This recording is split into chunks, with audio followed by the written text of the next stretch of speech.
Hi friends, Tracy here from the Sewing Channel. Welcome back, and if you're new here, welcome. I had so many requests from my last tutorial to show you how I paper pieced this star right here with the new way that I have been doing foundation paper piecing. I heard you, so today I'm going to deliver. We're going to use simple tools that you probably already have in your sewing and quilting box. No more sewing on the paper. No more ripping the paper off of fabric. No more flip-flopping back and forth to make sure that you have it on straight. The technique that I share with you today is super fast. Way faster than traditional foundation paper piecing. Enough talking already. Let's get busy watching me deliver what I should have delivered to you in the last video. This is the free pattern that I found online. They're calling it the Lone Star, or I've seen it called the Starburst. When you cut your pattern out, you need to make sure and cut that gray line with it. That's your 1/4 inch seam allowance.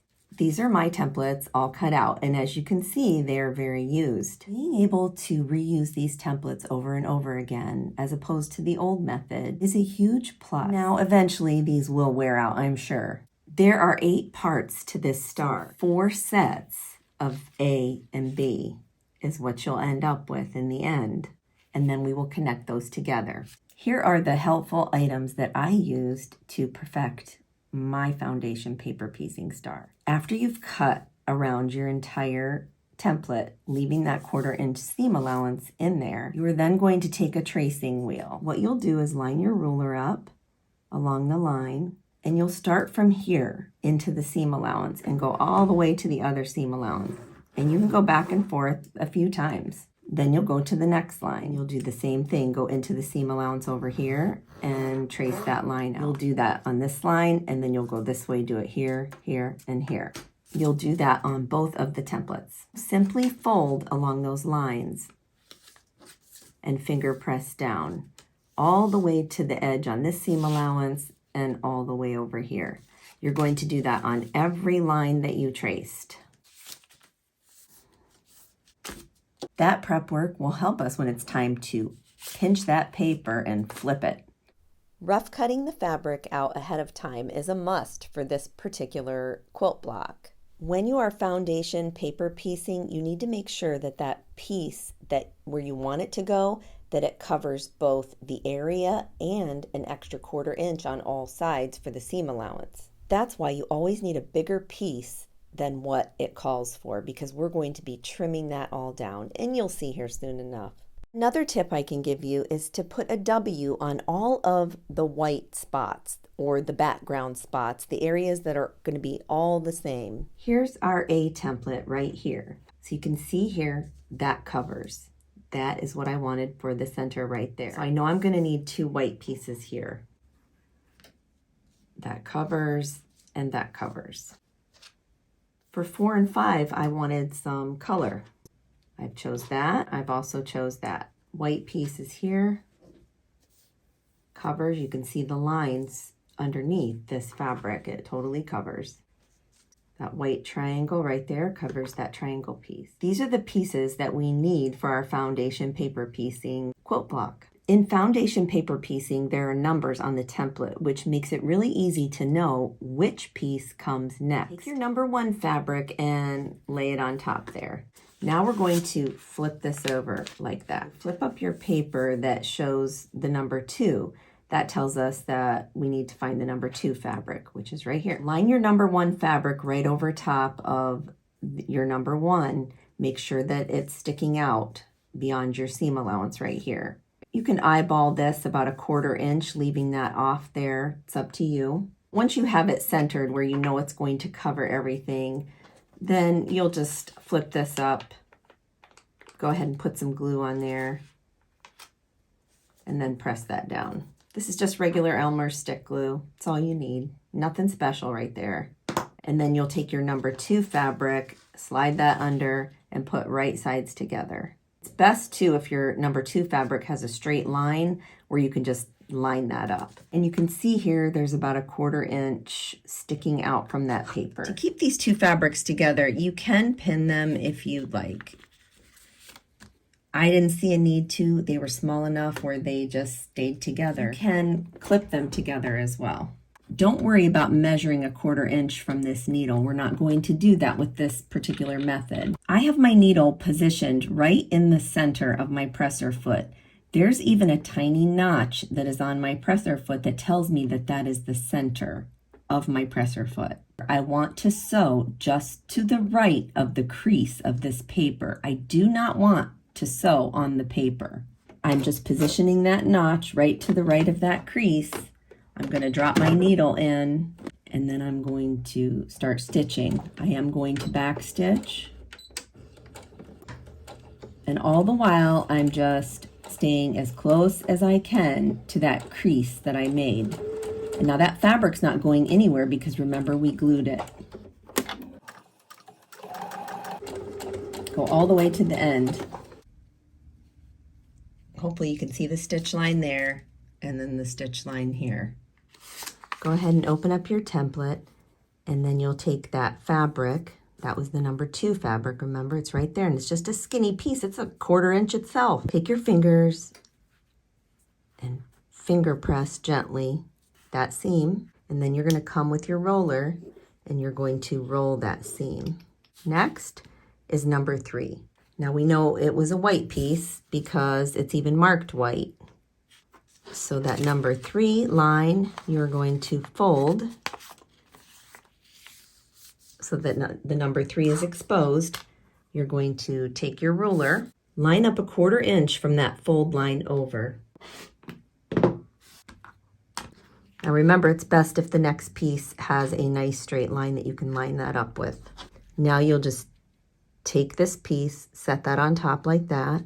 When you're setting this on your next piece, when you have your 1/4 inch seam allowance there, and you know that this is your number 3, make sure that that fabric is long enough. So you may need to shift it up this way or this way. So you'll want to take note of where that ends. Set that right there. I pinned the first one to show you, and for this one, I'm just going to clip it to show you. And then I'm going to sew, staying close to that crease all the way down. That little notch should be just right of the crease of that paper. Back stitch. Stay as close as you can. I'm not doing that great of a job, I guess, because I'm trying to film at the same time. You can see here I've started just past where that seam allowance ends on my paper. Came all the way down to where I had no more fabric left. Open your template up. Take your fabric with your fingers and just nice and easy finger press it that way, and then roller press the seam. Now, if you also feel the need, you can use this glue in between the steps. I didn't see a need for it. Everything stayed together. But again, if it makes you feel more comfortable, you can do that. So you can see here that that seam allowance of the red is right there. So if I wanted to, I could kind of put a little glue there and just press that so it stays. But I didn't have a problem, like I said. But now it's time to do 4. Crease that back so that your number 4 is exposed right here. Lay your ruler down. Your seam allowance should be from the crease over, and then slice that fabric. This is one of our number 4 fabrics right here. There's a straight line there. You're going to take this, line that up. See where your number 4 ends at this line and this line. So you want to make sure that this right here of that fabric extends past that mark. So just to make sure, I'm going to come down just a little bit. Hold this together and take it to your sewing machine. Drop your needle, and you're going to sew right next to that crease again. Line it up so your notch is right next to the crease. So here's the edge of where that number 4 ends. So you can see I'm up top here on the 2 fabrics. I'm going to sew those prior together before I get to that line. And so right next to that crease. Hopefully you can see those stitches. And there's the back stitches. So here was that number 4. All you're going to do is open your template back up and then take with your fingers and just finger press that. I also take and spread a little bit with my fingers just as I'm rolling there. We're on to number 5. This is our number 5 fabric. Fold at your number 5 and you have that white fabric on there, and you're going to, from the crease of the paper over, cut at a 1/4 inch. When you set this on here, you need to again make sure that this point is covered on the 5 and down here is covered. So you want to make sure that that fabric extends at least past there a little bit. I'll come down just a little bit. And if I put my finger here where that intersection is, I can see that I'm totally covered. So that's good. Take it to the sewing machine again. Drop your needle right next to the crease of the paper and sew right next to it. So right next to the crease. Roll this out with your fingers and then roller press it. Well, next we're going to go to number 6. Flip it like that. Put your ruler down, slice it. Next is that white piece. So you can see that that covers right there. So you'll want to match that up back here. Line it up there. Take it to your sewing machine. Sew right next to the crease. You can see the stitches right there. Open your template back up. Press back with your fingers. Give it a finger crease. Roll it. Now we're going to go to number 7. Flip back to number 7. Line up a 1/4 inch. Now if you need to for this last one, just to see how this triangle gets on there, kind of see it covers, and then you can flip it this way so you know that that's about where it needs to be. Fold it like that and then line it up. Hold them together. Drop your needle right next to that crease and sew all the way down. You can see the stitch line there and on the back. Open it up. Press out with your fingertips. Give it a roll. Before I trim any of this, I am going to first press this with a hot iron with the paper still connected to it.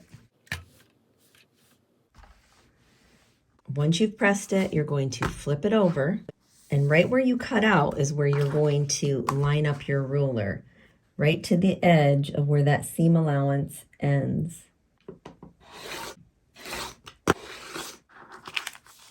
And then all you do at the end is simply just tear that off. One tip I wanted to give you when you're making this, when you're using the glue, you don't want to leave your glue connected to your paper for a long amount of time, because then it will tear the paper and it'll be yucky.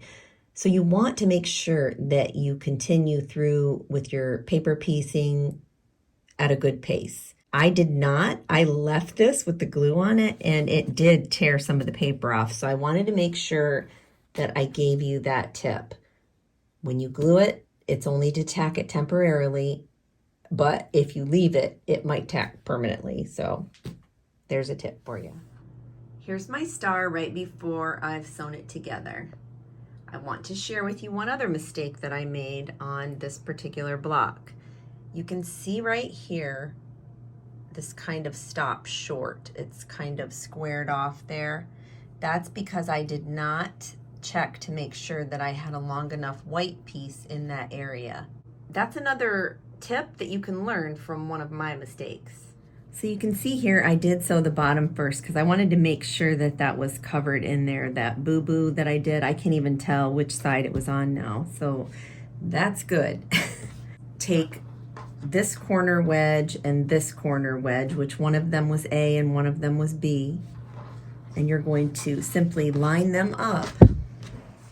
Once you line those up, you can pin them, which I think I'm going to go through my sewing machine this way. So you can see they're pretty even in there, almost spot on, which amazes me. You're going to put a pin in at the top and in here at one of the intersections of where those two meet. It does get a little bulky, and imagine if there was paper in here too. I mean, my word, that would be way too bulky. I can't do it. I just can't. Pin it all the way to the end. We don't want anything to shift, nothing. We're perfect up to this point, and we want to remain perfect. And sew your 1/4 inch seam allowance, and then press the seams open. So you don't get any burrs in the back. Be sure to drop your needle at the very beginning. Go forward, and I do backstitch. A lot of people don't backstitch, but I do.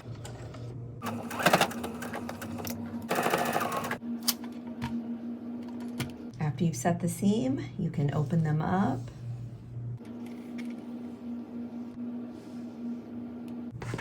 You can snip these dog ears off too, so that there's less bulk. I'll go ahead and put these two together, and then I'll show you how we put the top and the bottom together. Once you get these two pieces sewn, these two, and these two, and you've sewn these two together and these two together, now it's time to do the top and the bottom together. This is real simple. You just line everything up and pin it.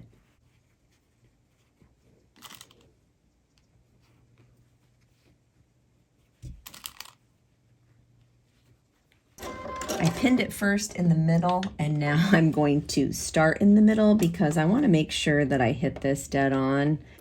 That's just a little tip to help you if sometimes you have issues getting your points right in the center.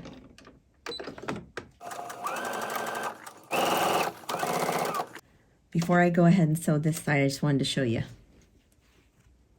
Oh my word, it's spot on. Hey. That's enough to make anybody dance, right? So I'm going to start in the center and go down the other side. So the center's spot on, but something I did here, I think this pulled a little bit too much there. I'm off center there, but oh well. Once you have those two sewn together, then you're going to open up your seams and give it a good hot press. Did you get what you came for today? I sure hope so. Do you love it when a sewing or quilting tutorial over-delivers? If you do, then you'll love my channel. Click one of the videos that are around me right now. I'm sure to over-deliver in one of those tutorials. Until next time on the Sewing Channel, take care.